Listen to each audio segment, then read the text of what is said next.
Kroniki Mertena mają wiele ciekawie poprowadzonych postaci. Szalony alchemik czy obsesyjny myśliwy są tego dobrymi przykładami. To postacie, które z początku jawią nam się jako zwykli obywatele, ale po zgłębieniu ich natury i poznaniu ich zachowań dochodzimy do wniosków, które jasno pokazują nam, jakie bestialstwo może się czaić za wydawałoby się zwyczajnymi ludźmi. Te dwa przykłady są poboczne, ale bez problemu możemy znaleźć podobnie ciekawie poprowadzone postacie w głównym wątku fabularnym. Ponieważ głównym antagonistą serii jest nikt inny jak jeden z naszych pracodawców, a zarazem najbogatszy człowiek na wyspie, który przez wielu był uważany za posiadacza większego bogactwa niż sam król. Volker, tajemniczy, wyrachowany i obrzydliwie bogaty. Właśnie taki jawi nam się obraz tego człowieka przez znaczną część przygody. Na późniejszym etapie rozgrywki dowiadujemy się, że to właśnie on stał za śmiercią naszego brata. Nie było to jednak przypadkowe, a wszystko zostało starannie przygotowane tak, by porwać brata głównego bohatera i wydobyć z niego wszelkie informacje. Wiadome z fabuły jest tylko to, że Volker kolekcjonował pierścienie z akwamarynem, a jak dobrze wiemy, pierścienie takie nosili tylko i wyłącznie członkowie Wodnego Kręgu. Wiemy także, że nie o sam pierścień chodziło lichwiarzowi, a o właścicieli tychże błyskotek. I tutaj przechodzimy do pytania z tego materiału. Jaki tak właściwie był cel Volkera oraz dlaczego prześladował on wszystkich członków Wodnego Kręgu?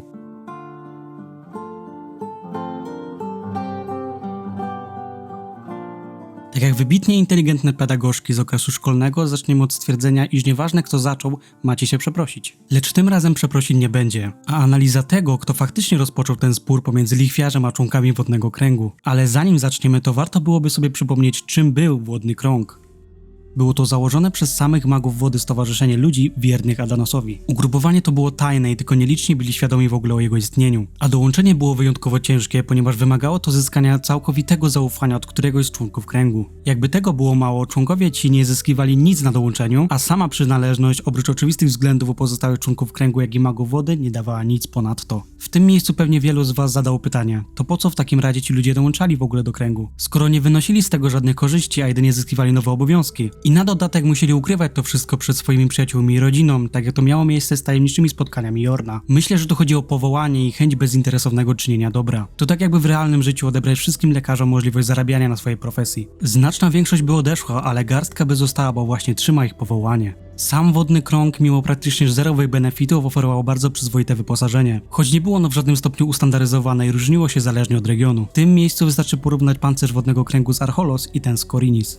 Mimo tych wszystkich przeciwności, Krąg w najlepszych chwilach liczył pokaźną liczbę członków. Jakby tego było mało, ludzie ci po zapełnieniu obowiązków Kręgu Wody mieli też swoje zawody czy pracę. Dzięki czemu Krąg, mimo iż mały, to posiadał członków w niemalże wszystkich strefach społecznych, przez co wpływy organizacji były ogromne. No dobra, Xen, ale co ci członkowie Kręgu właściwie robili? Głównym celem Kręgu była bezpośrednia ingerencja w sprawy bezpieczeństwa i porządku. Innymi słowy, byli mieczem Adanosa, który wymierzał sprawiedliwość tam, gdzie było to konieczne. Krąg bezpośrednio podlegał pod magów wody, choć z doświadczenia wiemy, iż członkowie Wodnego Kręgu mogli działać samodzielnie, bez potrzeby otrzymywania zgody od magów na działanie. Przejdźmy teraz do Volkera, bo skoro już wiemy, czym zajmuje się organizacja, która usilnie stara się go pozbyć, to możemy wysnuć hipotezę, iż nie ma on złotego serca. Zdobyło on niewyobrażalną fortunę zajmując się lichwą, czyli pożyczaniem pieniędzy na procent. Czy było to legalne, czy nie, tego nie wiemy. Wiadomo jest to, iż Volker dysponował własną armią, która bez problemu siłą i liczebnością przewyższała wojska Gildii Kupieckiej i Straży razem wziętych. Wystarczy pamiętać o tym, że pół wyspy dla niego pracowało, a drugie pół wyspy można było przekupić, więc dodajcie 2 do 2.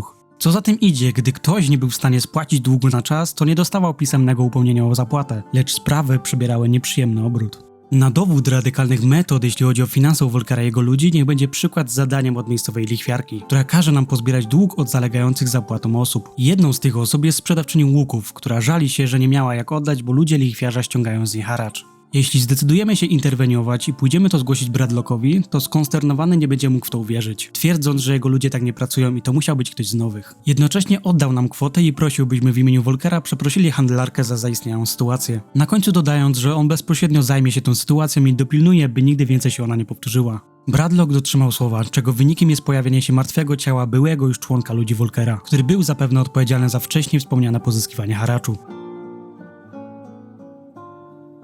Wiemy już, że kwestie wizerunkowe dla Volkera to świętość, czego świadomi są jego ludzie. To też każdy akt niesubordynacji, zwłaszcza jeśli chodzi o szkodzenie wizerunku samego lichwiarza, spotyka się z najsurowszą karą. Dobra, powiedzieliśmy sobie o stanowczości tego człowieka i jego radykalnych metodach, ale czy byłby to dobry powód, by zainteresował się nim Wodny Krąg? Myślę, że nie.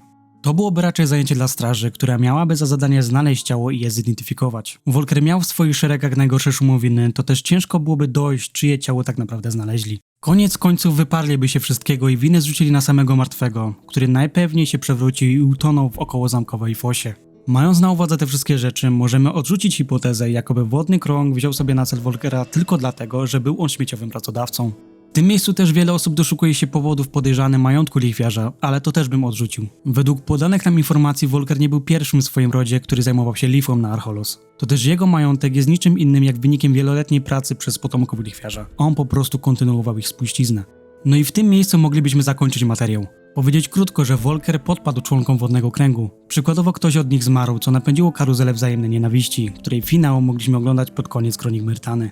Zostają nam jeszcze dwie kwestie do rozważenia. Są nimi tajemnicze listy, które możemy znaleźć w domu Volkera podczas ataku na miasto. Pierwszy z nich pochodzi najprawdopodobniej od samych magów wody, którzy oznajmiają w liście, iż kończą współpracę z Volkerem. Sama treść jest wyjątkowo ciekawa, bo na wstępie możemy przeczytać o tym, że niektórzy magowie wody mają uwagi do części metod, jakie stosuje lichwiarz oraz jak to ujęto głównej struktury jego działalności. Jaką działalność mieli na myśli? Z gry bezpośrednio jesteśmy w stanie się dowiedzieć, iż Volker jako jeden z bardzo niewielu szczodrze finansował klasztorny szpital. Czy to właśnie na tym polegała ich współpraca? Że Volker finansuje lecznicę, a w zamian oni robią coś dla niego? To raczej bez sensu, bo jakie korzyści z takiego układu mógłby wyciągnąć sam lichwiarz? Sama przychylność magów wody raczej nie na wiele się przydaje. Dodatkowo, biorąc pod uwagę ich postanowienie, iż nie mają zamiaru oni ingerować w sprawę wyspy, bo rzekomo Adanos zesłał im znak niszcząc most, to możemy mieć mgliste pojęcie, o co w tym wszystkim może tak naprawdę chodzić.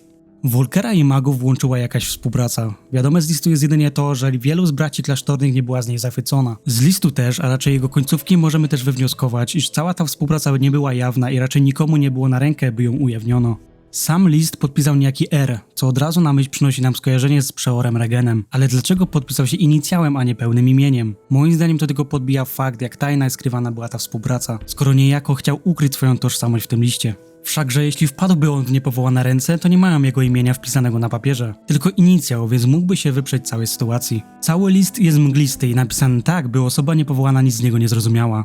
Najciekawszy natomiast jest środek, w którym możemy przeczytać, jaki to zaangażowany w życie wyspy jest Volker oraz to, iż magowie mimo wszystko będą go wspierać. Ciekawe jest też to, jak opisany jest list, gdy weźmiemy go do ekwipunku. Marvin opisuje go jako bardzo stary oraz zniszczony na kawałki i ponownie połączony. Wiadomo więc, że Volker po otrzymaniu tego listu wpadł w furię i go zniszczył, a sama współpraca jaka by nie była, to miała miejsce dobre parę lat przed wydarzeniami z Archolos. Podsumując to wszystko, co się właśnie dowiedzieliśmy, lichwiarz miał z magami swego rodzaju współpracę niewiadomego celu. Raczej nie chodziło o samą lichwę, bo czego mógł oczekiwać w zamian lichwiarz za pomoc finansową klasztorowi? Błogosławieństwa? Przymykania oka na jego występki? No nie widzi mi się to.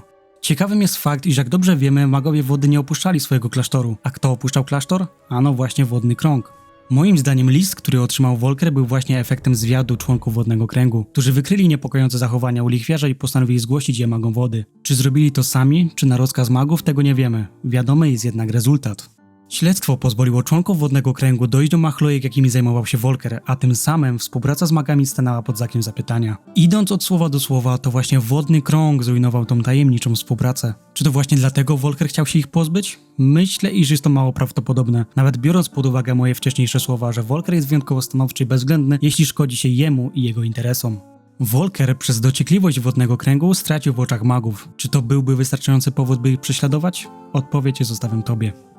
Tutaj też warto w sumie zastanowić się nad jednym. Mianowicie celem Volkera były porwania Wodnego Kręgu. Po co to robił? Ano właśnie w celach przesłuchania i wydobycia informacji.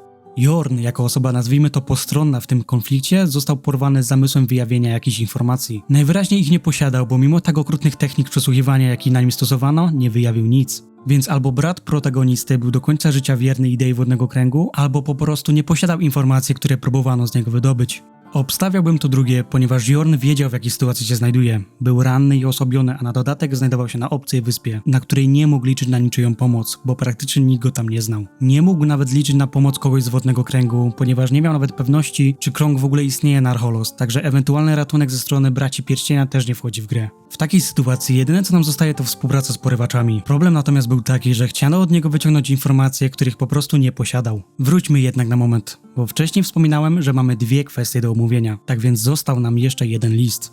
Jest to dokument niewiadomego pochodzenia, w którym możemy przeczytać, iż Volker całą tą sytuację starannie zaplanował. Dokument mówi o tym, że lichwiarz ujął Ulryka, który napadł na miasto. Za to oraz inne niezliczone zasługi otrzymał tytuł kanclerza skarbu, zaś do jego rąk w niedługim czasie ma trafić cała kopalnia srebra wraz z okolicznymi terenami. Dokument nie posiada ani pieczęci, ani podpisu, co za tym idzie, nie jest oficjalny i zatwierdzony.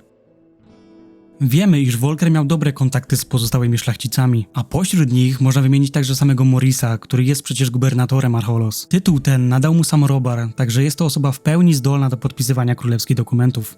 Bezpośrednio z gry możemy się dowiedzieć, jak dobre relacje miał Volker z Morisem, ponieważ chwilę po zamachu możemy zobaczyć, jak gubernator wychodzi z posesji lichwiarza. Zapytany, co tam robił, odpowiada, że chciał sprawdzić jego stan zdrowotny i psychiczny. Łącząc wszystko w całość, możemy wysunąć hipotezę, jakoby Volker uknął z Morisem plan, w którym manipulują oni Ulrykiem tak, by ten zaatakował miasto i pod pretekstem uwolnienia wyspy spod władzy Mertańczyków wpadł w ich ręce. Cała intryga była planowana pewnie od wielu lat i zaangażowany był w to także Ramsay, który bezpośrednio przekazywał kolejne kroki przywódcy Wilczych Synów. Niestety, jak dobrze wiemy, sytuacja wymknęła się spod kontroli i Ulryk wpadł w szał, czego efektem było zamrożenie całego ratusza. O kurwa, jaki ja jestem silny! Ogólnie ciekawa sytuacja, bo całą tą drogę przez miasto nie znajdziemy ani jednego miejsca sugerującego, by Ulryk użył tam mocy rozjemcy, zaś w ratuszu widać już pełnię mocy tego oręża. Dziwne jest natomiast to, że albo nie trafił na żadnego wystarczająco trudnego przeciwnika, by uciekać do tej mocy, albo w ratuszu dowiedział się od Morisa, że ma się poddać i zrozumiał, iż jest tylko pionkiem w ich grze. Co rozwścieczyło go na tyle, że bez wahania uwolnił pełną moc rozjemcy, tym samym zabijając wszystkich pracowników ratusza, w tym samego Morisa. Wiedząc to wszystko, nadal nie odpowiedzieliśmy sobie na pytanie zadane w tym materiale. Dlaczego Volker tak usilnie starał się pozyskać informacje o członku Wodnego Kręgu?